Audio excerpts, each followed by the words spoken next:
Buenos días o buenas tardes, bueno, a todos los que están presentes aquí y en las distintas sedes de la videoconferencia. Quiero primero hacer una prueba para ver que todo se escuche bien. ¿Me están escuchando? ¿Tenemos manera de...? Si pueden levantar la mano como señal de que están escuchando bien.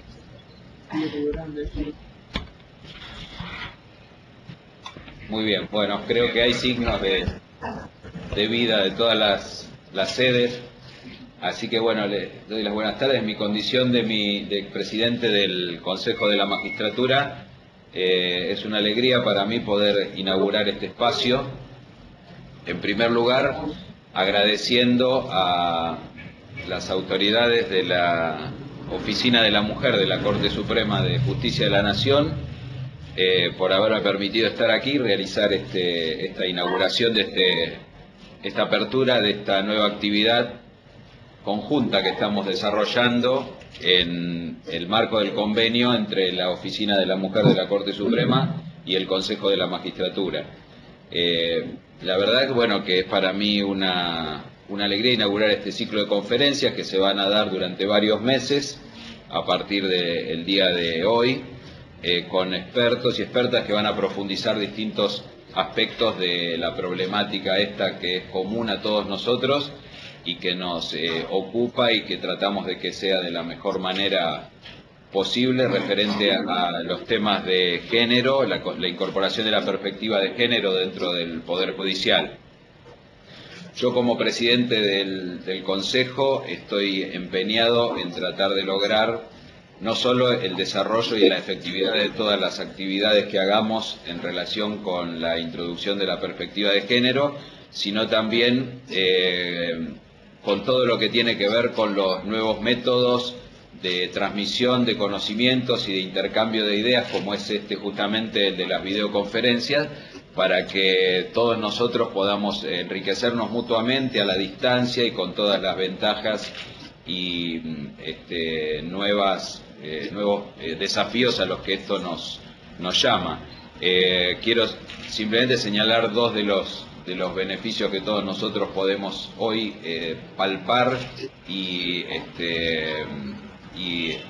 reconocer del sistema de videoconferencias. Por un lado de que nos permite acortar las distancias y sentirnos cerca a pesar de estar a muchos kilómetros según las distintas sedes, y el otro tema es el poder hacer este tipo de actividades que nos enriquecen mutuamente con una reducción significativa de los costos a partir de esta pequeña inversión en proporción con los beneficios que nos da, que hemos hecho en el Consejo de la Magistratura. Quiero destacar, en relación con el inicio de esta actividad,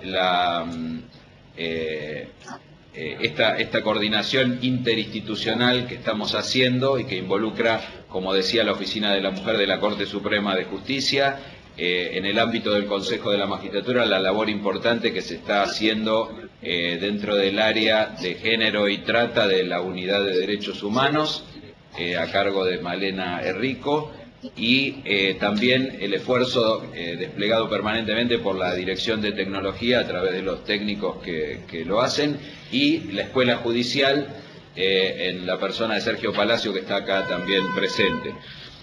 Con estas palabras quiero dar entonces por inaugurado este ciclo de conferencias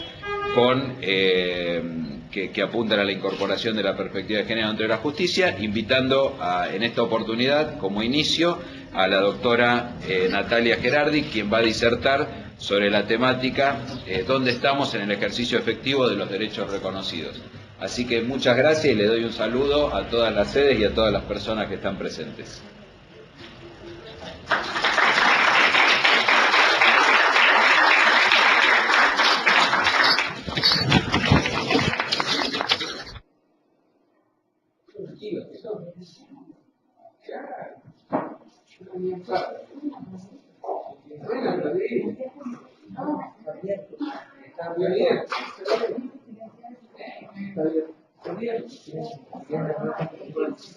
Pueden aplaudir.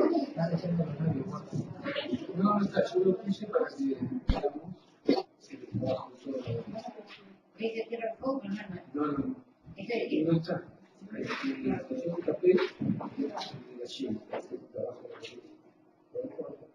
Por favor les pido que los que tienen los micrófonos abiertos, que los cierren mientras dura la charla hasta que los invitemos a intervenir, pero que lo dejen cerrado porque si no se acopla, por favor.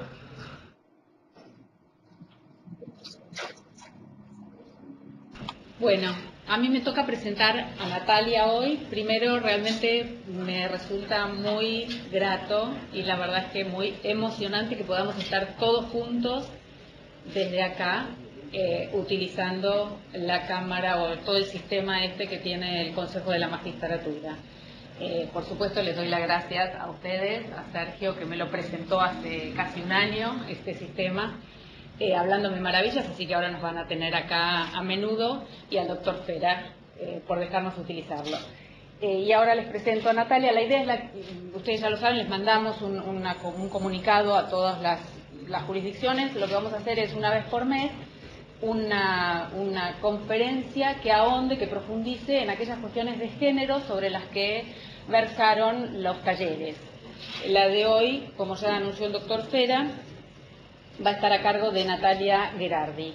Natalia es abogada con diploma de honor en la Universidad de Buenos Aires, recibió el grado de traductora pública de la misma universidad en el año 94 y el grado de maestría en Derecho con honores en el London School of Economics and Political Science en el año 2000. Entre 1995 y 2007 fue abogada asociada de Klein & Franco. Desde octubre de 2007 es directora ejecutiva de ELA, que es Equipo Latinoamericano de Justicia y Género, una organización de la sociedad civil con sede en la República Argentina. Es profesora de Derecho de la Universidad de Buenos Aires, donde enseña Género y Derecho Constitucional, y de la Universidad Nacional de Lanús, donde enseña Acceso a la Justicia y Mecanismos de Protección en la Maestría de Derechos Humanos y Políticas Públicas. En 1999 fue becaria de la Fundación Antorchas y del Consejo Británico. Nati, totus tuus. Gracias. Bueno, buenos días o buenas tardes. Gracias por la invitación a inaugurar estas reuniones en el marco de esta iniciativa tan interesante que desarrolla la Oficina de la Mujer en la Corte, que creo que es parte de las transformaciones más importantes que se están impulsando desde la Argentina en el Poder Judicial. Lo que yo quiero compartir con ustedes son algunas ideas sobre el estado de situación de los derechos de las mujeres en Argentina. La hipótesis es que el tema de derechos de las mujeres está en la agenda pública, como no había estado en muchos años, pero que está allí desde los márgenes. Entonces, lo que quería repasar con ustedes era ciertos avances, pero también los desafíos pendientes en la efectividad de los derechos de las mujeres en Argentina. Entonces, para eso pensaba hacer un recorrido sobre diferentes datos que hemos elaborado desde nuestra organización. Para poner el PowerPoint.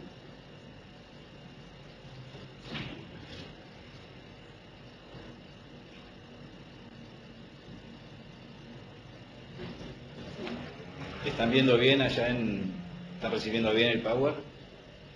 Sí, que levanten la mano. ¿Sí? ¿No? ¿Sí? Que levanten la mano, sí. Levanten la mano si están recibiendo bien el ¿No puedo poner mitad y mitad? Corrientes. Digo, ¿no puedo poner mitad y mitad?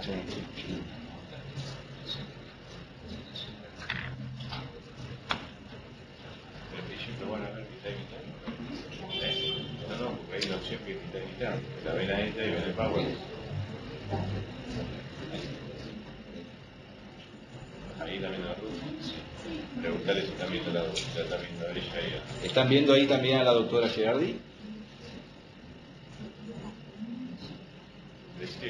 Levanten la mano. Levanten la mano si están viendo a la doctora Gherardi también. Sí. Bueno, muy bien. Un buen sistema realmente, claro. Primero les digo desde dónde hablo. Yo dirijo una organización de la sociedad civil, una ONG que trabaja por una sociedad más justa y equitativa para varones y mujeres. Desde la sociedad civil entonces hacemos investigaciones y estudios de diagnóstico para trabajar en incidencia, para lograr la efectividad de los derechos humanos en general y de las mujeres en particular. Entonces, hablo desde la sociedad civil, hablo desde afuera de los poderes del Estado. Los temas en los que trabajamos son básicamente 4: violencia contra las mujeres, participación política y social de las mujeres, empleo y trabajo productivo y políticas de cuidado, derechos sexuales y reproductivos. Y la idea del eje transversal de acceso a la justicia tiene que ver con la hipótesis de que la cantidad de derechos o los derechos de las mujeres y los derechos humanos en general están adecuadamente reconocidos en las normas en Argentina, y el problema es la efectividad de los derechos, y eso llamamos un problema de acceso a la justicia. Y no solamente entendiendo la justicia como acceso al Poder Judicial y al sistema de justicia, sino las posibilidades de ejercicio efectivo de los derechos. Una semana antes del 8 de marzo, de la fecha en que se conmemora el Día Internacional de las Mujeres, se dieron a nuestro juicio 3 hechos políticos significativos que mostraron cómo hay avances, cómo ha habido avances y nos hemos acostumbrado de alguna manera a celebrar y a reconocer y valorar los avances en materia de derechos de las mujeres, pero cómo esos avances están realmente apenas llegando desde el margen y no ocupan el centro de la agenda pública.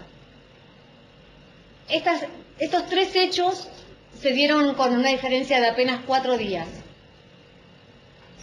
El martes 26 de febrero, con la apertura del año judicial y en un acto muy importante en la Corte Suprema de Justicia de la Nación, se celebraba además los 150 años de la Corte, y el presidente de la Corte, el doctor Lorenzetti, ofreció un discurso preciso y exhaustivo en el que daba cuenta de los avances en el quehacer judicial a partir de los ejes principales de preocupación de la Corte Suprema como garante de los derechos humanos. En ese discurso se puso de manifiesto que lo más importante, los ejes principales de las preocupaciones del Poder Judicial eran la libertad y la igualdad. Y ejemplificó en esa conferencia, mencionando ante muchos precedentes, muchos fallos del Poder Judicial, cómo se había avanzado efectivamente en el resguardo del derecho a la libertad y a la privacidad y a la igualdad, desde las sentencias de la Corte. Y se ejemplificó con sentencias vinculadas con libertad de expresión, derechos a la seguridad social, vivienda, empleo, el resguardo de la propiedad, de la vivienda. Todos, sin duda, sentencias sumamente importantes, sumamente trascendentes.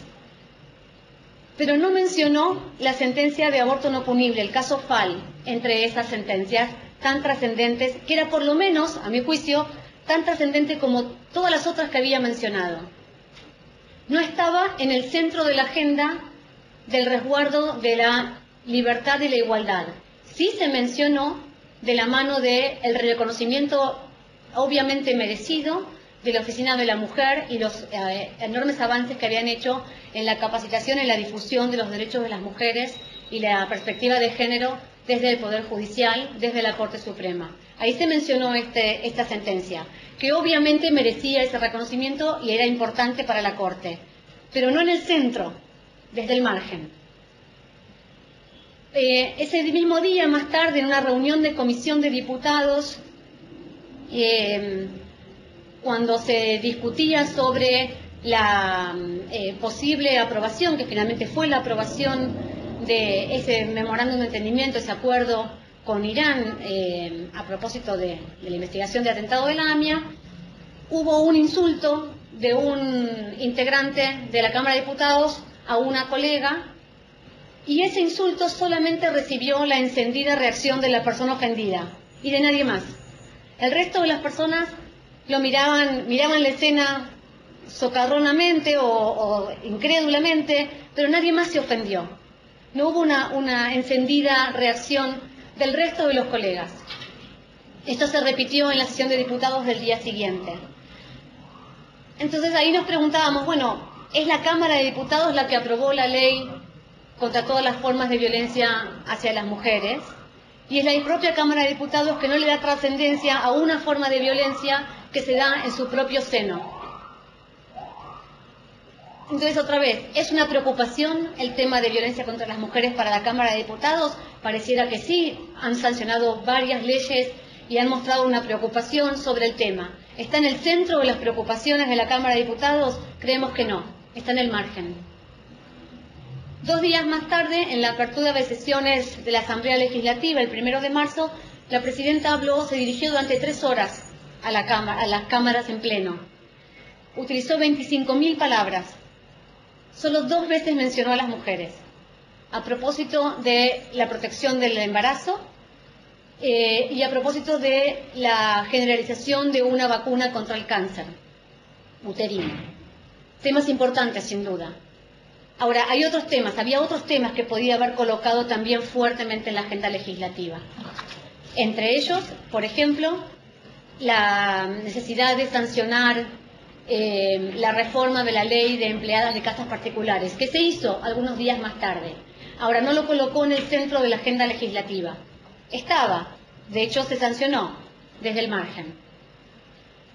Entonces, nuestra sensación como organización de sociedad civil, como activistas, como profesionales dedicadas a los derechos de las mujeres, hicimos esta reflexión no por no reconocer los avances, sino por no reconocer la preocupación genuina y la importancia que le dan desde muchas instituciones, desde muchos organismos, a los temas de la equidad de género. Pero nos parece que fueron 3 hechos significativos que mostraban que no están en el centro de la escena, no están en el centro de la agenda política. Los temas que nosotras desde ELA trabajamos particularmente son los que nos parece muestran en todas sus dimensiones, o por lo menos en varias dimensiones, la complejidad del avance, de lo que requiere el avance efectivo en los derechos de las mujeres. Y de estos 4 temas, violencia contra las mujeres es solo uno. Es probablemente el que más llama la atención, el que más lugar ha ocupado, el que más consenso genera, pero creemos que no se puede entender desvinculado de los otros 3.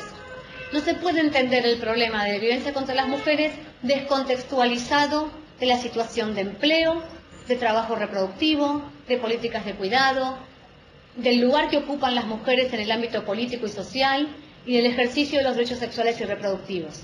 Es en el marco de todo esto que sucede la violencia contra las mujeres.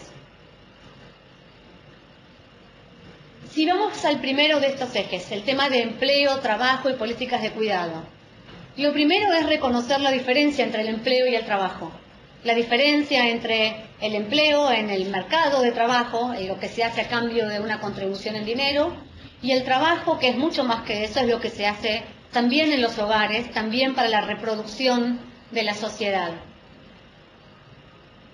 Sabemos, y en realidad ustedes lo viven todos los días en el ámbito del Poder Judicial, las mujeres están insertas en las profesiones y en las ocupaciones muy fuertemente, y esto no es nuevo, esto lleva los últimos 30 años por lo menos, sin duda desde la segunda mitad del siglo XX. Crecientemente las mujeres han ido ocupando más espacios en las profesiones y en los trabajos remunerados. Ahora, los datos post-recuperación de la crisis del 2001-2002 mostraban que aún en las mejores condiciones o en buenas condiciones de recuperación de la economía, en el 2006, eso no había redundado en una mejor calidad del trabajo remunerado de las mujeres. Y las mujeres seguían, aún en aquellas buenas condiciones, insertas principalmente en ocupaciones precarias, informales, de tiempo parcial, con menor retribución económica. De la misma manera, esa mayor inserción de las mujeres en el mercado de empleo nunca estuvo acompañada de una transformación en las responsabilidades al interior de las familias, las responsabilidades de cuidado al interior de las familias. Llamamos cuidado a el conjunto de acciones y de mecanismos que hay que poner en marcha para atender las necesidades de atención de las personas, de todas las personas, en particular de las personas dependientes de los hogares. Las personas dependientes de los hogares no son solamente las niñas y los niños, y definitivamente no es solamente en la etapa de embarazo y inmediata posterior al parto. Personas dependientes de familias podemos ser todos en algún momento de nuestras vidas, en momentos de enfermedad, pero son también en forma permanente o extendida los niños hasta su adultez, las personas enfermas, las personas con discapacidades, los adultos mayores. Alguien tiene que ocuparse de todas estas personas, alguien tiene que prever su cuidado, y si el Estado no lo provee, el mercado no lo realiza porque no tiene ninguna obligación de hacerlo, se retira y eso queda privatizado, digamos, en las familias. Dentro de las familias no son equitativa la distribución de esas tareas de cuidado. Dentro de las familias, quien se ocupa mayormente son las mujeres. Las mujeres de diferentes edades, ¿no? Ahora, frente a una inexistencia de infraestructura de cuidado, de mecanismos institucionales para proveer al cuidado de las personas, hay básicamente dos estrategias que se usan dentro de la privatización del tema para las familias. Uno es el trabajo doméstico remunerado, más usual obviamente en las clases medias acomodadas o clases altas, urbanas. Otra es la escolaridad, respecto de los niños o niñas. Veamos qué pasa con el trabajo doméstico remunerado. Es una ocupación casi exclusivamente femenina, que hasta hace un mes tenía un régimen de empleo absolutamente discriminatorio, que sin embargo nunca dio lugar sustantivamente o mayoritariamente a cuestionamientos constitucionales sobre la inequidad de esa regulación específica. Conocemos, nosotras por lo menos, solo un caso en que el litigio sobre el cuestionamiento del régimen de trabajo doméstico remunerado llegó a un Tribunal Superior de Justicia, fue en Entre Ríos, el caso Peralta, en el año 2008, y lo que se concluyó ahí, más allá de que había un problema de prueba de la relación de empleo, en el centro del cuestionamiento constitucional lo que el Tribunal Superior de Entre Ríos dijo en esa ocasión fue que no había un reproche constitucional en tratar de manera distinta a tipos de empleo distintos, sin una evaluación un poco más sutil, más evolucionada, digamos, de lo que requiere el principio de igualdad. La reforma de la ley recientemente, hace algunas semanas, todavía deja muchos puntos por dilucidar. Son cambios legislativos sujetos a reglamentación en cuestiones fundamentales, como por ejemplo la licencia por maternidad o la cobertura de riesgo de trabajo. De modo que recién cuando tengamos la reglamentación veremos si este cambio legislativo ha ido suficientemente lejos para asegurar la igualdad en la protección laboral y cobertura de seguridad social. El servicio doméstico remunerado está exento de la cobertura de seguro de desempleo.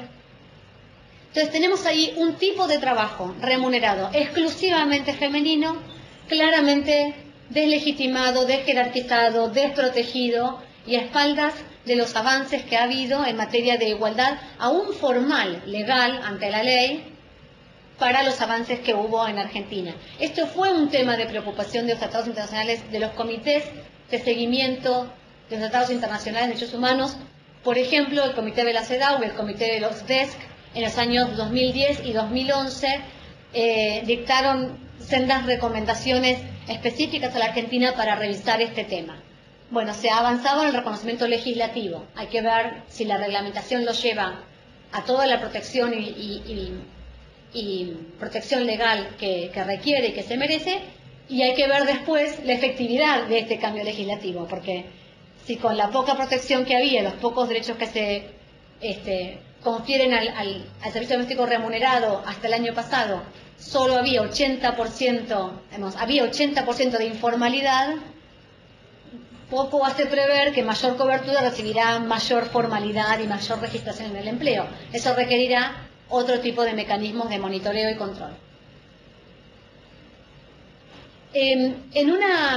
Ahora, cuando vamos al tema del cuidado, ¿por qué decimos que el cuidado es mayoritariamente femenino?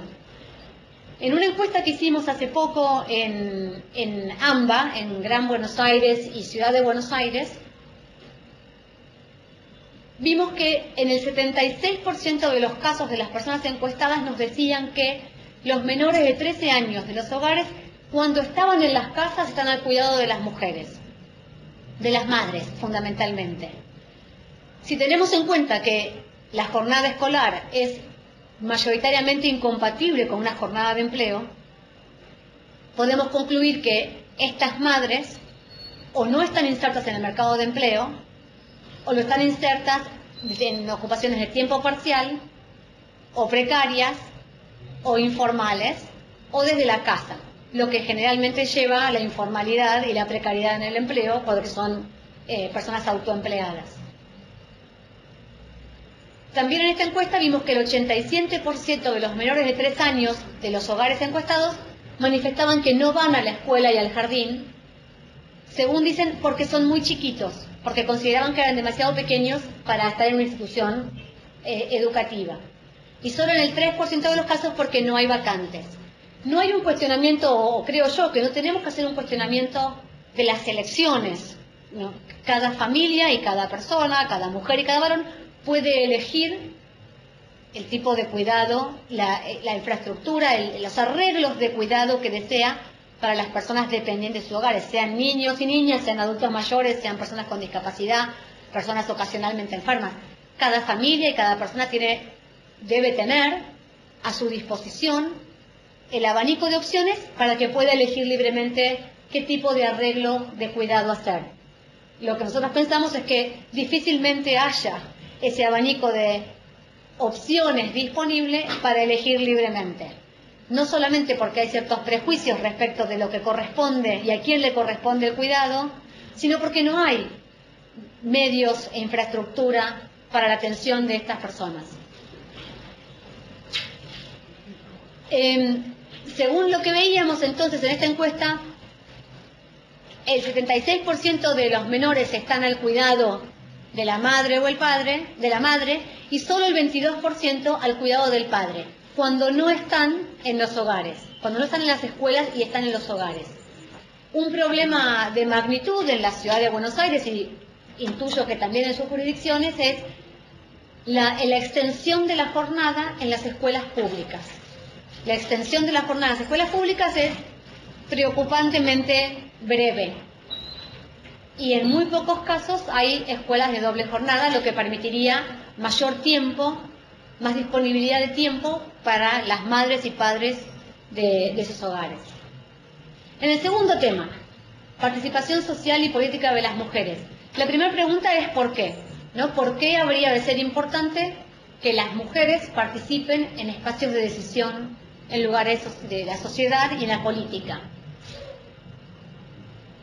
La respuesta para nosotras desde nuestra organización es porque sí, porque hay un requisito de legitimidad democrática en la diversidad en espacios públicos, la diversidad y pluralidad de voces en los ámbitos públicos. Solo si tenemos una diversidad interesante de personas en los lugares de poder, podremos tener mayor cantidad de voces representadas y entonces mejorar el debate político, el debate público y por lo tanto la calidad de la democracia. Entonces, no necesariamente apelamos a la necesidad y a la importancia de que haya mujeres en espacios de decisión para que representen mejor los derechos de las mujeres. Ese no es el objetivo. ¿Por qué? Porque creemos que los derechos de las mujeres tienen que ser resguardados y protegidos por varones y por mujeres, por igual. El punto es, si tenemos una composición demasiado homogénea en los cuerpos de decisión, difícilmente se representen diversidad de intereses. Hay una herramienta de acción positiva implementada desde el año 91, que es el cupo femenino para espacios legislativos, que ha sido aprobado ser realmente exitosa. Desde el 5% de mujeres en las legislaturas a nivel nacional en el año 83, se pasó a casi el 40% en el año 2000. Sin embargo, eso no fue indicativo del avance igualitario en ese tema en toda la Argentina. Basta recordar el debate legislativo y las dificultades de la provincia de Jujuy, que fue la última en sancionar una ley de cupo, recién en el año 2010, después de 20 años de incidencia y de trabajo de un movimiento de mujeres y de personas comprometidas con los derechos humanos en la provincia de Jujuy. Tampoco pareciera que se ha llegado a una consolidación, la consolidación de un convencimiento, un consenso de la relevancia de respetar el cupo de las mujeres en el ámbito legislativo. Basta recordar lo que pasa frente a la renuncia o el fallecimiento de mujeres que ocupan cargos legislativos. En general son reemplazadas por varones o por mujeres, pero nadie piensa dos veces en la importancia de mantener ese número crítico base de mujeres en el ámbito legislativo. Nos preguntamos entonces si es tiempo de reformar levemente las normas de cupo para asegurar que el reemplazo de una mujer que ha llegado en ejercicio del espacio de cupo tenga legalmente obligatoria que ser reemplazada por una mujer. Ahora, también la llegada de las mujeres a los espacios de poder en la legislatura, gracias a la ley de cupo, tampoco ha redundado en una transformación del lugar de las mujeres hacia el interior de las estructuras legislativas.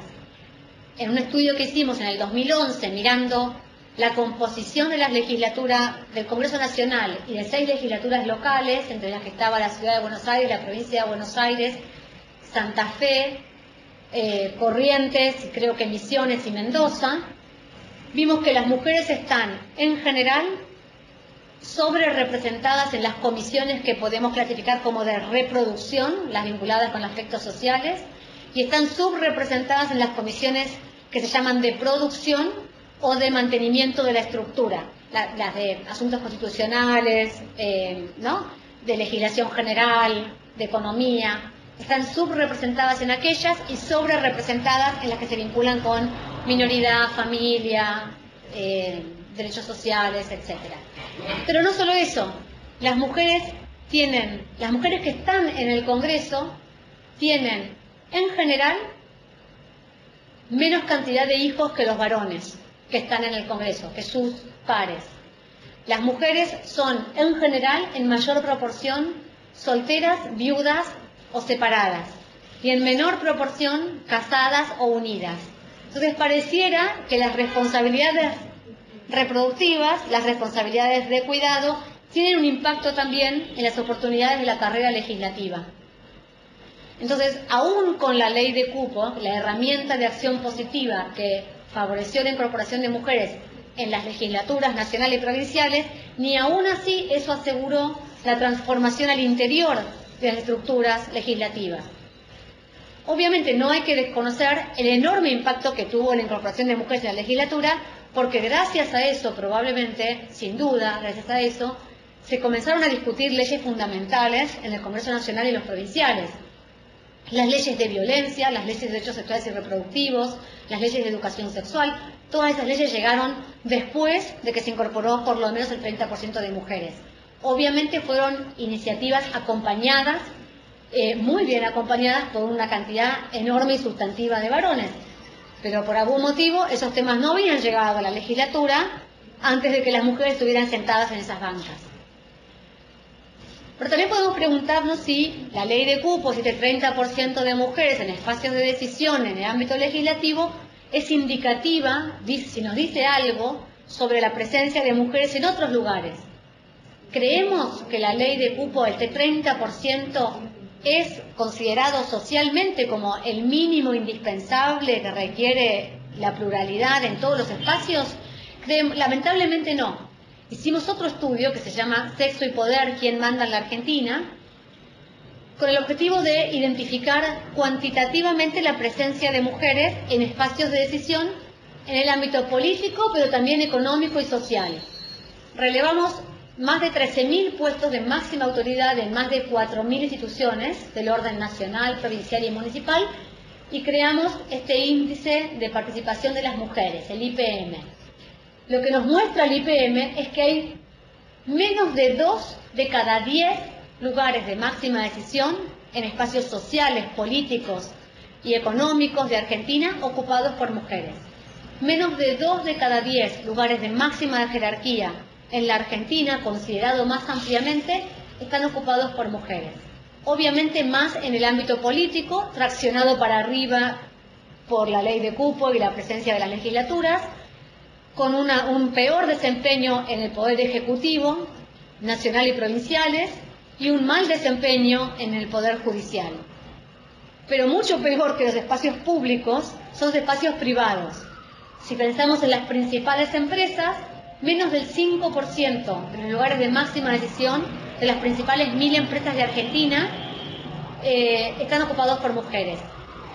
Menos del 3% en las cámaras empresariales. En los sindicatos, a pesar de que hay una ley de cupo, solo el 5% de los lugares de máxima decisión están ocupados por mujeres. No hay mujeres en ámbitos, en las radios, por ejemplo, máxima jerarquía de las radios. No hay muy pocas mujeres en los medios de comunicación de la prensa escrita o en televisiva. La máxima jerarquía de la sociedad argentina no está ocupada por mujeres. Entonces, lo que nos muestra esto es que no hay una preocupación social más amplia por mirar qué diversidad tenemos en los lugares de decisión. Y eso tiene un correlato muy fuerte con cuáles son las voces que se representan, cuáles son las ideas que prevalecen, cuáles son los temas que se colocan en la agenda. El tercer tema, derechos sexuales y reproductivos. En este tema se da, a nuestro juicio, una paradoja del acceso a la justicia. En un monitoreo que hacemos habitualmente en un observatorio de sentencias judiciales que lleva adelante ELA desde el año 2009, vemos que las mujeres litigan en bastante baja medida en el sistema de justicia. La mayor cantidad de casos en los que se involucran mujeres tienen que ver con violencia y en menor proporción en temas de empleo, de protección, alcance y protección de la ley de contrato de trabajo. Pero en el tema de derechos sexuales y reproductivos, las mujeres no litigan activamente, no van al Poder Judicial a buscar la protección de sus derechos, sino que se encuentran en el Poder Judicial mayoritariamente por denuncias de terceros ejercidos contra ellas mismas cuando tratan de acceder a un derecho. O por el cuestionamiento judicial, eso en términos individuales, y en términos colectivos, por el cuestionamiento judicial de ciertas políticas de derechos sexuales y reproductivos que se litigan desde organizaciones o sectores más conservadores o desde algunos espacios institucionales. Y los casos son muchos. Bueno, basta recordar, por ejemplo, el caso de educación, cuestionamiento de la educación sexual en las escuelas, que llegó al Tribunal Superior de Justicia de la Ciudad de Buenos Aires, los casos de anticoncepción hormonal de emergencia que se litigaron y llegaron hasta la Corte Suprema de la Nación, que se litigaron en Córdoba, en Rosario y en varias otras jurisdicciones, los casos de litigio sobre el acceso a aborto no punible, de los cuales hay un sinnúmero en diferentes jurisdicciones, algunos de ellos todavía abiertos. Este litigio, esta litigiosidad de los derechos sexuales y reproductivos tuvo su punto máximo el año pasado con las sentencias de la Corte Suprema de Justicia de la Nación en el conocido caso Fall de aborto no punible y el correlato pocos meses más tarde en el caso Pro Familia, cuando la Corte reafirmó el alcance y la vigencia de lo que había resuelto en el caso Fall. ¿Por qué es importante pensar en cuáles son las condiciones de vigencia de los derechos sexuales y reproductivos? Bueno, porque tiene consecuencias definitivas sobre la vida y la salud de las mujeres. La mortalidad materna es uno de los... reducir la mortalidad materna era uno de los objetivos de desarrollo del milenio, una de las metas del milenio, y es el que más estrepitosamente ha incumplido o está incumpliendo la Argentina. Hace más de 3 décadas que las complicaciones de aborto son la primera causa de muerte materna en la Argentina. Hay un aborto por cada 2 nacimientos vivos en la Argentina, con lo cual es una cifra escandalosa que muestra donde la solución obviamente no es la legalización de esa cifra, sino la prevención. Cada aborto que se hace muestra el fracaso de la política de prevención, de la política de educación, de acceso a anticonceptivos, de prevención de la violencia contra las mujeres. 100 mujeres mueren por año, pero muchas más quedan con secuelas graves sobre su salud a causa de este tema, que es el aborto clandestino y el aborto ilegal, que no termina de abordarse de una manera integral y amplia en la Argentina. Entonces, el acceso efectivo a los servicios reproductivos tiene consecuencias sobre la salud y la vida de las mujeres y sus familias. Obviamente son las mujeres de menores recursos económicos y las adolescentes las que reciben el impacto mayor de esta situación. Pero son todas las mujeres las que sufren la clandestinidad o las que sufren las complicaciones y los obstáculos para acceder a las prácticas legales, desde la educación a la anticoncepción, a la prevención de la salud, a la prevención de la violencia, a la atención de la violencia sexual integral. Entonces, el Poder Judicial está teniendo un protagonismo en este tema que no debiera tener, porque debiera ser de resorte del Poder Ejecutivo y de las políticas públicas de salud. El cuarto tema, finalmente, que es el tema que más lugar ocupa en la agenda, es el tema de violencia contra las mujeres. Donde más avances ha habido y donde la Argentina se perfila a nivel regional de alguna manera como un modelo, ¿no? ¿Con qué tenemos? ¿Qué avanzamos en materia de violencia contra las mujeres? Tenemos leyes nacionales y provinciales para habilitar las medidas cautelares de protección en forma rápida. Tenemos una ley integral de protección de todas las formas de violencia contra la mujer desde el año 2009. Tenemos muchos mecanismos facilitadores para hacer denuncias ante la justicia. En la ciudad de Buenos Aires, la OBD, también en otras ciudades de las provincias como Santiago del Estero, Tucumán, Formosa, si no me equivoco, y proyectos de avanzar en eso en otras provincias, otros mecanismos en jurisdicciones provinciales como los juzgados especiales de la ciudad de Córdoba. Hay comisarías de la mujer en muchas jurisdicciones, por ejemplo en la provincia de Buenos Aires, hay fiscalías descentralizadas, o sea, se ha avanzado mucho en mejorar los mecanismos para hacer las denuncias. Y se ha avanzado más en la visibilidad del tema, o sea, hay una presencia importante de los temas de violencia contra las mujeres en los medios de comunicación. Es un tema del que se habla socialmente como probablemente no se hablaba hace 10 años. Ahora, ¿qué falta? ¿Por qué sigue habiendo violencia contra las mujeres? En primer lugar, porque ni siquiera sabemos cuánta violencia contra las mujeres hay. No hay datos sobre la prevalencia y la incidencia de violencia contra las mujeres a nivel nacional.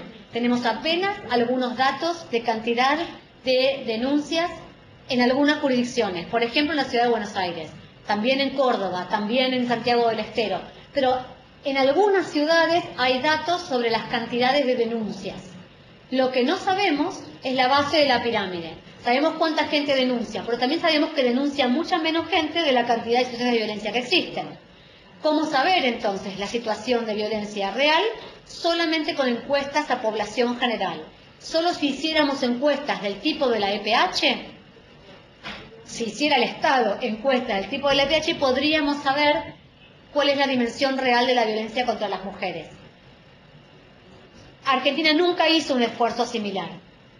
Y no estamos pensando al proponer esto en Europa o en los países del norte. Eso lo ha hecho Chile, Perú, Bolivia, Paraguay, Ecuador, México.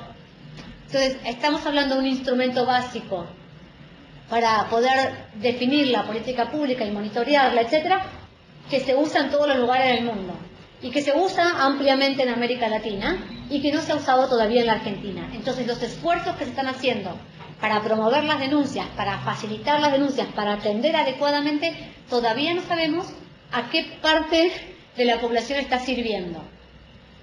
Otro de los problemas que tenemos es el abordaje integral, la falta de coordinación interinstitucional. En muchos espacios institucionales, el Poder Judicial es un ejemplo, hay oficinas, dependencias, reparticiones dedicadas al tema de género o específicamente al tema de violencia. Ahora, se coordinan entre sí a veces, en el mejor de los casos, un poco. Ahora, ¿qué problema nos lleva todo esto? Que no sabemos todavía qué tenemos que hacer para mejorar en la erradicación de la violencia contra las mujeres. Y solamente si hiciéramos mejores y más investigaciones empíricas, podríamos saber en qué medida tenemos algunos nudos problemáticos persistentes que tenemos que terminar de desanudar. La otra cosa importante es contextualizar de qué formas de violencia contra las mujeres, a qué formas se refieren esos avances que decimos que tenemos.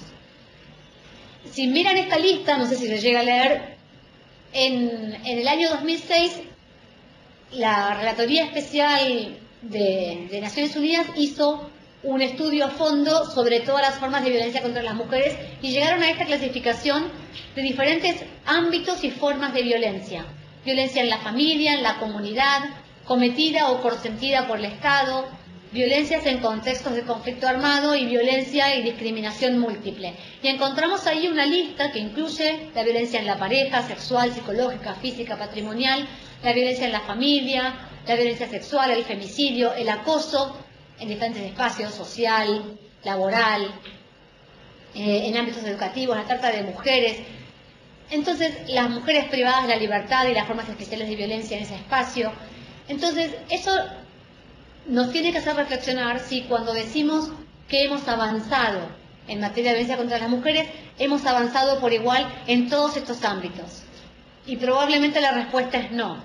Se ha avanzado más en la violencia en la familia, en la pareja, en las relaciones interpersonales, entendidas en sentido amplio, pero mucho menos en otros espacios. Por ejemplo, en el acoso sexual, en el ámbito educativo o en el ámbito laboral. Bastante menos en relación con la violencia como una forma de vinculada con las discriminaciones múltiples de migrantes, refugiadas, por orientación sexual, de personas con VIH, etcétera. Entonces, los avances que ha habido y que son importantes todavía son, sin embargo, limitados a algunas formas de violencia. En nuestra organización hicimos una encuesta también en el ámbito de Buenos Aires y Gran Buenos Aires y vemos que, según estos datos, 2 de cada 10 personas conocen a alguien que sufrió alguna forma de violencia en el ámbito familiar, social o laboral en el último año. 2 de cada 10. Esto nos daría una idea de la dimensión de lo que mencionaba antes, que es la base de la pirámide. Es apenas un ejercicio exploratorio y pequeñito y que no podemos extrapolar a la Argentina y que tampoco podemos comparar con una encuesta del tipo que yo mencionaba que hace falta hacer y que solamente un esfuerzo desde el Estado podría llevar adelante, ¿no? Pero nos da una idea de dónde estamos, de qué nos podemos imaginar. Ahora, del tipo de violencia, la mayor parte, 70%, es en el ámbito familiar y un 11%, por ejemplo, en el ámbito laboral. Yo no creo que esto tenga que ver con que no hay violencia o apenas hay un 10% de violencia en el ámbito laboral. Creo que tiene que ver con lo que decía antes. No nos damos cuenta que hay violencia en el ámbito laboral. La tenemos todavía naturalizada. Entonces, estos avances en la desnaturalización de la violencia en las relaciones familiares, que en lo que hemos avanzado, no se acompañó en otras formas de violencia, por ejemplo, en el ámbito del empleo. En general, la violencia en el ámbito familiar se da en mayor proporción, en mucha mayor proporción, casi el 80% de los casos, de varones hacia mujeres. Pero esa proporción baja en los casos de violencia laboral y violencia social. Las mujeres también somos perpetradoras de violencia en mayor medida en otros ámbitos, aunque no en el familiar.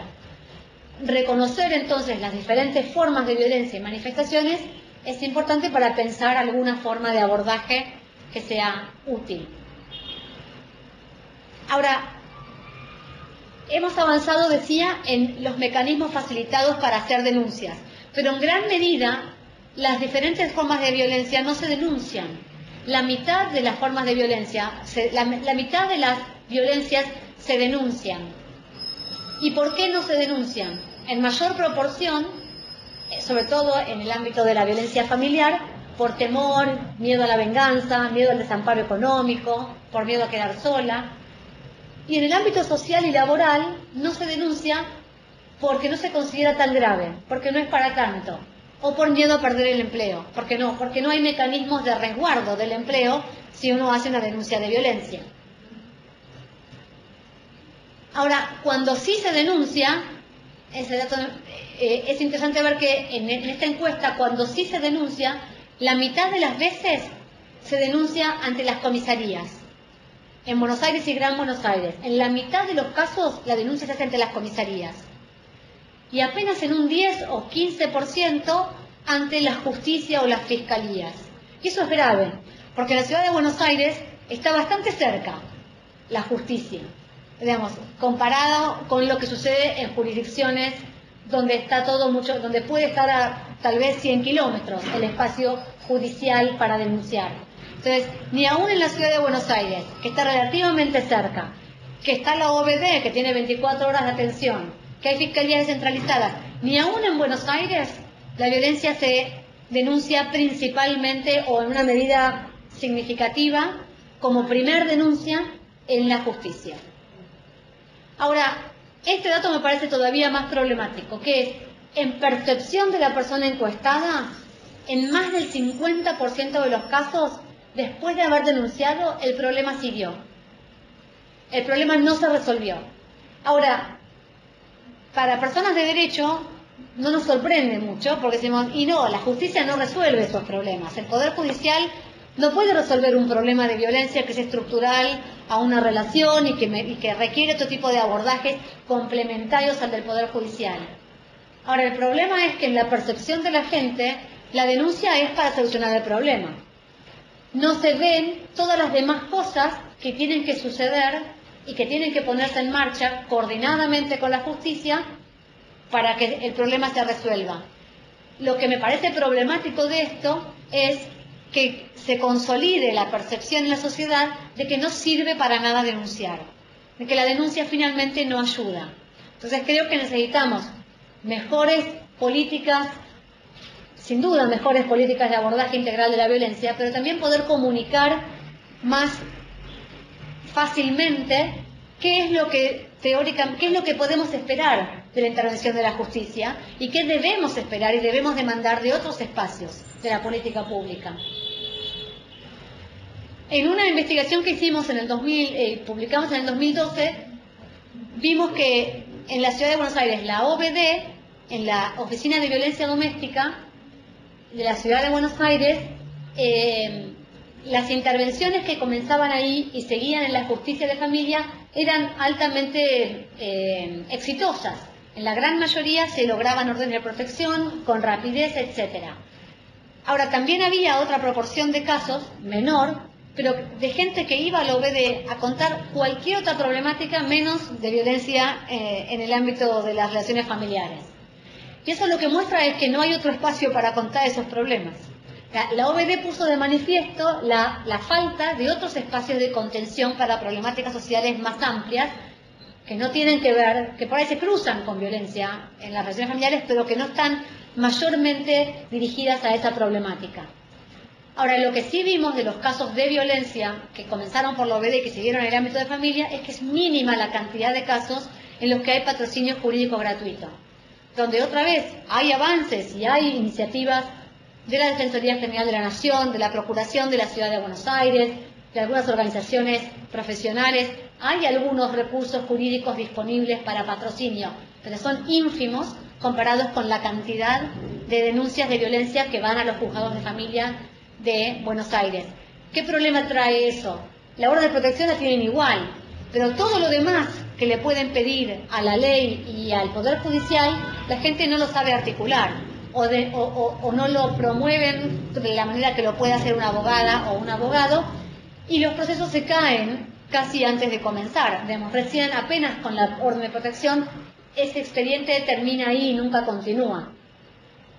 Ahora, también lo que vemos en esa muestra de expedientes que revisamos es la falta de redes de contención, de apoyo, de sostén emocional, que hace imposible que una mujer se sostenga en la decisión de haber denunciado, y la ausencia también de políticas públicas de vivienda, de cuidado para los niños y niñas para que puedan insertarse en el mercado de empleo, subsidios económicos, todas cosas que a veces las propias mujeres manifiestan en los expedientes judiciales como pidiéndole al juez que tengo un problema de vivienda. Y el juez dice, resuelvo sobre la medida de protección, pero sobre el problema de vivienda, sobre el problema de subsidio económico, sobre atención psicológica, no tengo facultades y digamos, no es el ámbito donde pedirlo. Ahora, cuando buscan la coordinación con otra dependencia pública, también falla. La coordinación es altamente problemática. Y esa falta de coordinación y esa burocratización del trámite también no hace más que extender los tiempos, dificultar el proceso y promover el abandono. Finalmente, también lo que vemos es que son muy pocas las denuncias por terceros. Las leyes permiten y a veces obligan a terceros a denunciar, sean profesionales del sector público y hasta el privado, según la ley 26485. Son ínfimas la cantidad de casos iniciados por denuncias de terceros.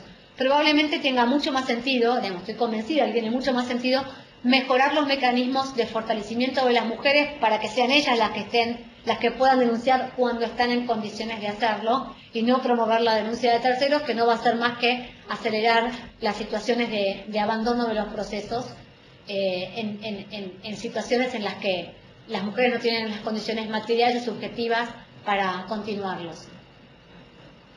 Entonces, para finalizar, avances hay, y esta exposición no trataba de desalentar los mecanismos que existen y sobre los cuales se basan los avances que ha habido y que se celebran y que desde la sociedad civil también tratamos de promover, difundir y apoyar.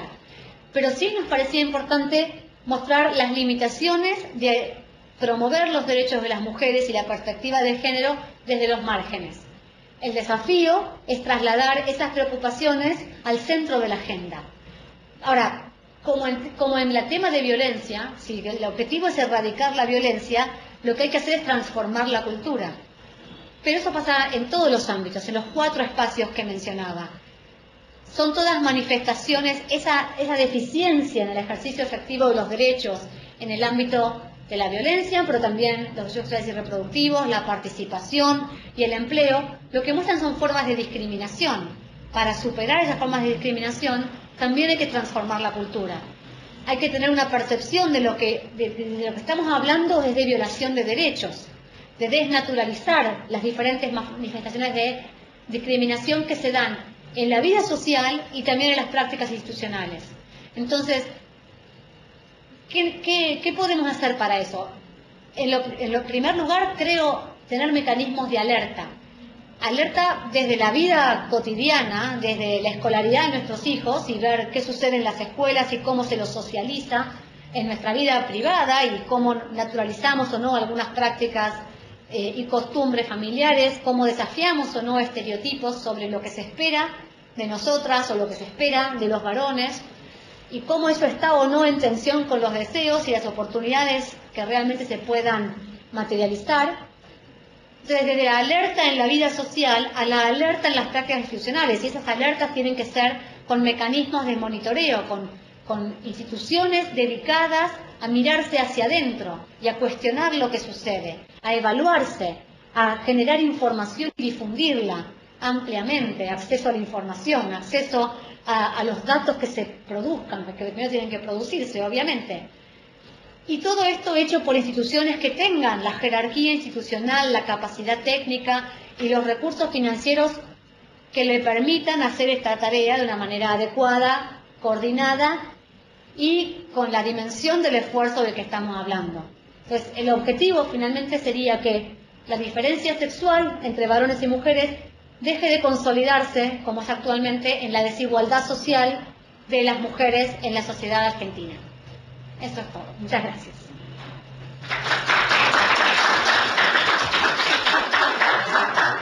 ¿Quieres sacar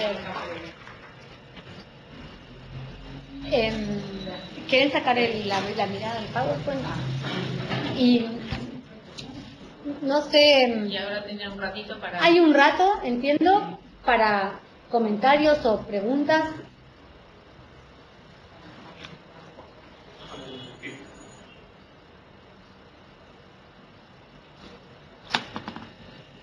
No sé. Decir que si quieren, los que quieran hacer preguntas, levanten ordenadamente la mano. Aquí.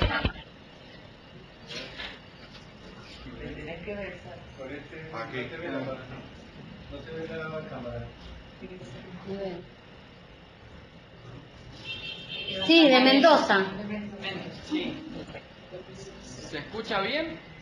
¿Sí? Yo quería preguntar, porque verdaderamente no lo tengo claro, no sé si lo han tratado en talleres previos o no, porque esta es mi primer charla, la primera vez que asisto a una charla sobre perspectiva de género. Quería preguntar qué es y cómo se justifica, qué es la perspectiva de género y cómo se justifica la corrección de la perspectiva de género. ¿Qué es la corrección? ¿A qué se llama la corrección? ¿Cuáles son las pautas para el cambio cultural? Sí, son temas que han tratado en los talleres a cargo de la Oficina de la Mujer y entiendo que están desarrollados. Dice acá la doctora Gabriela Pastorino de la Oficina de la Mujer que por favor se anote en el próximo taller que se dicte desde la Corte para ampliar, pero yo voy a hacer un pequeñito, digamos, una breve referencia a esto. ¿Cuál es la justificación de incorporar una perspectiva de género en el quehacer del Poder Judicial? La justificación es que el Poder Judicial es el garante máximo de los derechos humanos y la perspectiva de género es una manera, una metodología de mirar el derecho, pero también las prácticas judiciales, analizando qué efectos y qué impacto diferencial tiene sobre varones y sobre mujeres principalmente, pero sobre diferentes colectivos de personas en términos más amplios. Entonces, lo que requiere la perspectiva de género es que dejemos de homogeneizar a las personas, a la población, y reconozcamos que hay mujeres, varones, ricos, pobres, con determinadas inserciones culturales y determinadas recursos económicos, etcétera, y la ley les impacta de una manera distinta, y entonces analizar la forma en que aplicamos el derecho, interpretamos el derecho, mirando estas particularidades, eso es una de los requisitos y de los objetivos de la perspectiva de género. ¿Está bien? ¿No pasé? Ahí está. Está bien, gracias. De nada.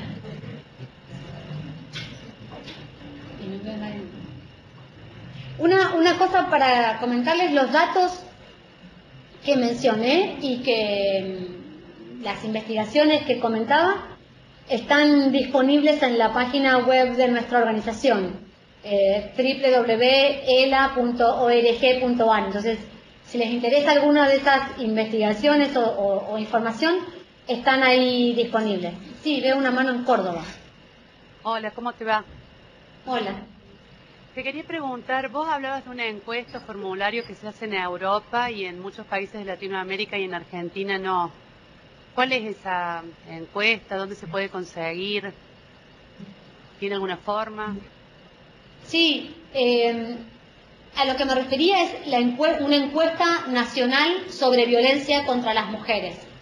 Hay diferentes modalidades de esas encuestas. Una encuesta nacional de violencia contra las mujeres, lo que es una herramienta para tener una idea, tener información precisa, no una idea, sobre la incidencia y la prevalencia de la violencia contra las mujeres en un país determinado. Y esa información la han elaborado diferentes países para permitir evaluar sus políticas públicas y diseñarlas más adecuadamente. Una fuente de información la han implementado desde los institutos de estadísticas, digamos como el equivalente al INDEC en Argentina. Bueno, las estadísticas de cada país lo han hecho en la región y en Europa. Una fuente de información donde pueden encontrar todas sistematizadas es la CEPAL, la Comisión Económica para América Latina y el Caribe, www.cepal.org. En la división de asuntos de género pueden encontrar el observatorio de género y ahí van a encontrar las diferentes encuestas que se hicieron en el ámbito de América Latina y el Caribe.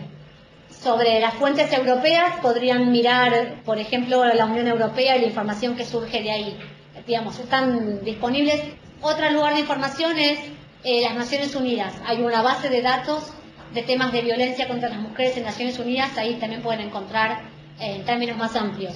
Los modelos metodológicos son levemente diversos y no son siempre comparables entre cada país, porque eso depende de las necesidades de cada país.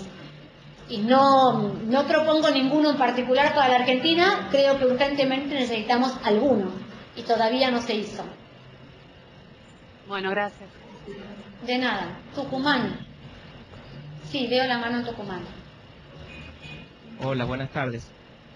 Con respecto a lo que decías al comienzo de tu exposición, con respecto a los incidentes esos que habían habido, creo que en la apertura de las sesiones legislativas del Congreso, de la Cámara de Diputados, siendo que la representación parlamentaria de las mujeres, digamos, está observada ahí del 38%, ¿cuál es la hipótesis que tienen ustedes respecto de ese silencio generalizado ante ese incidente, siendo que existía, digamos, esa presencia de mujeres? O sea, me refiero concretamente, de alguna manera se puede sostener que muchas de nuestras representantes no tienen también naturalizado esos modelos patriarcales o algo así. Sí, el evento sucedió en una reunión de comisión. Se iba a tratar en la sesión de la Cámara de Diputados la aprobación o no de este tratado con Irán, ¿no? El día anterior, en la reunión de comisión multitudinaria por el tema del que se trataba, se dio este incidente en el que un diputado del partido mayoritario le dijo callaca torranta a una diputada de uno de los partidos de la oposición. Esto no tuvo no generó una preocupación, una llamada de atención de prácticamente nadie de los que estaban ahí. Y mi preocupación, o el punto que debemos marcar, no es solamente que las mujeres no reaccionaron ofendidas, porque la única solidaridad que hubo sí fue de algunas mujeres. Mi preocupación es que nadie reaccionó ofendido ni preocupado. La hipótesis es que no se considera una forma de violencia. La agresión verbal, y de hecho esa fue una justificación de una diputada del partido mayoritario al día siguiente, una diputada que generalmente trabaja sobre los temas de género y derechos de las mujeres y que los ha impulsado, lo que dijo es, bueno, siempre nos gritamos y siempre nos decimos estas cosas, es parte del fragor de la política. Creo que no es una buena justificación, creo que es un problema si para discutir políticamente hace falta el insulto y no los mejores argumentos. Ese es un tema. Pero otro tema es que no es lo mismo agredir, no sé, sobre la base qué sé yo, no sé, el tipo de argumento que elabora, o agredir en razón de género. No es lo mismo decirle atorranta a una mujer que decirle bocón a cualquier persona, a un varón o a una mujer, ¿no? Creo que ahí no hay entonces una percepción de que esa es una forma de violencia, y de hecho una de las formas de violencia que el propio cuerpo de diputados sancionó, receptó como una forma de violencia de preocupación en la ley integral que ellos mismos sancionaron hace apenas 3 años.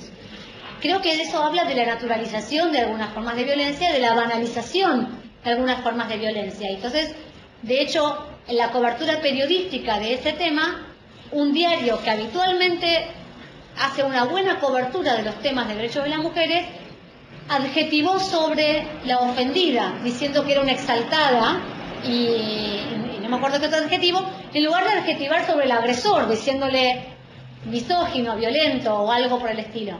Entonces creo que es una manifestación de la naturalización. Y eso me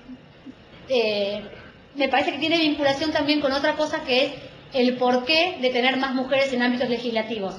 Yo no creo que si hubiera habido, en lugar de 30, 50% de mujeres en ese espacio, hubiera habido una reacción distinta. No necesariamente. No son las mujeres las que defienden los derechos de las mujeres, ni las que deben hacerlo. Es el pleno de la sociedad la que debe tener una mirada equitativa sobre varones y mujeres. Sí, Corrientes. Nosotros queríamos, ya que comentaste tan vasta investigación que elaboraron, que nos cuentes más o menos cómo están organizado ELA y cómo trabaja su hipótesis de trabajo y cómo establecen los parámetros en las estadísticas que elaboran. ELA es una ONG relativamente pequeña en términos de ONG de Derechos Humanos y de Buenos Aires, donde hay algunas que tienen 40 personas en su staff. Nosotras somos 7. Trabajamos en forma independiente, no tenemos financiamiento público, sino que nos financiamos por proyectos de investigación básicamente de la cooperación internacional, de las Naciones Unidas, o financiamiento de la OEA, o de los mecanismos de cooperación de las agencias de cooperación de Canadá, de Holanda, la Embajada de Noruega, la Embajada de Canadá. Vamos presentando proyectos sobre los temas que nos interesa indagar, sobre temas en los que consideramos que hacen falta mayor elaboración de datos y de evaluaciones empíricas, porque creemos que con eso podemos iluminar los problemas de falta de efectividad de las leyes. Creemos que hay un problema de efectividad de la ley de violencia, por ejemplo. Ahora, ¿qué cosa de la ley de violencia no funciona? Bueno, hacemos esta investigación para ver qué pasa después de la denuncia, quién denuncia, cómo, cuándo, qué tratamiento recibe, y a partir de ahí ponemos a disposición esta información para que las autoridades públicas hagan los cambios y adopten las medidas que tengan que adoptar. Entonces, nuestras hipótesis, digamos, nuestras líneas de trabajo las definimos con una investigación inicial de cuáles son las deudas, las grandes deudas en materia de vigencia de los derechos de las mujeres en Argentina. Y a partir de ahí empezamos a buscar financiamiento para algunas investigaciones particulares sobre los temas que más nos interesan y que nos parece que son particularmente preocupantes en la agenda. La metodología y la elaboración estadística depende de la metodología de cada investigación y del universo. Yo soy abogada, con lo cual todo lo que puedo hacer es contarles los resultados de la investigación. La metodología, el diseño metodológico de cada uno lo hacen expertas involucradas en cada uno de estos ejercicios. En el Sexo y Poder, por ejemplo, Paula Magariños hizo el diseño metodológico. En el Detrás del Número fue Sofía Olaviaga. Son consultoras expertas para cada tema que nos ayudan en el diseño metodológico, y la evaluación la hacemos, la investigación la hacemos nosotras, la evaluación la hacemos nosotras.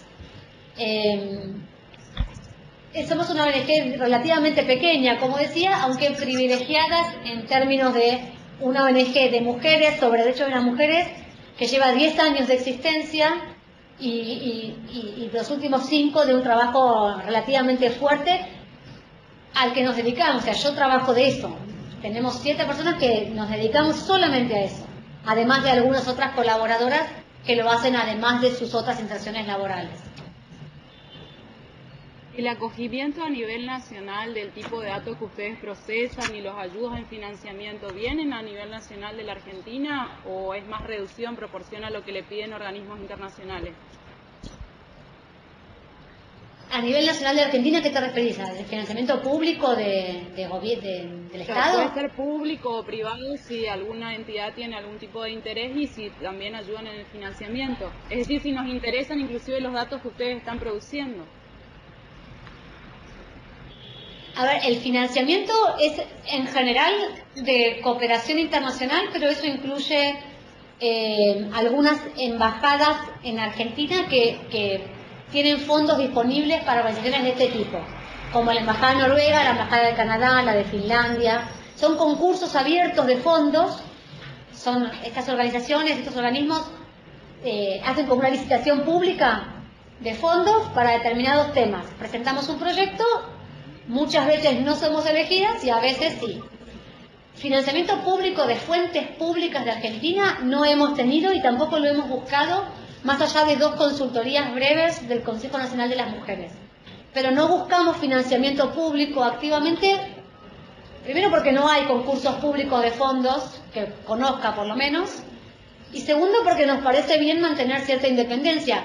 En la medida en que haya, si la Oficina de la Mujer nos quisiera financiar, por ejemplo, para hacer una investigación en el entendimiento de que mantendríamos toda la independencia, no tendríamos un problema en aceptarlo, pero no lo hemos buscado. La verdad es que no nos ha salido mal por ahora en buscar otro tipo de financiamiento. Lo que sí vamos a empezar a buscar, y no hemos hecho todavía, es financiamiento privado en la Argentina. Hay empresas que en el marco de su responsabilidad social empresaria dan a veces dinero a ONGs de este tipo para hacer investigaciones. Y otras organizaciones lo hacen y no tenemos un problema ético con recibir ese dinero, simplemente que no lo hemos buscado todavía. Porque buscar dinero lleva mucho tiempo y es un esfuerzo grande, entonces bueno, en la medida en que no lo hemos necesitado todavía, estamos con lo que tenemos. Perdóname, pero después sí lo que ha habido es interés en nuestras investigaciones en las provincias y hemos tratado de hacer esfuerzos de llevar estos datos y de viajar por las provincias. Hemos estado estuve en Caleta Olivia el viernes, hemos estado en Córdoba, en Tucumán, en Mendoza, en Neuquén, en Jujuy, y eso sí nos interesa particularmente. Bueno, Muchas gracias. con esto terminamos nuestra primera cita y nos vemos el último miércoles del mes que viene, pero en un horario más provinciano. Será a las 4:30 de la tarde. Pido perdón por este horario no provinciano. Listo. Bueno, muchas gracias. Y felices Pascuas.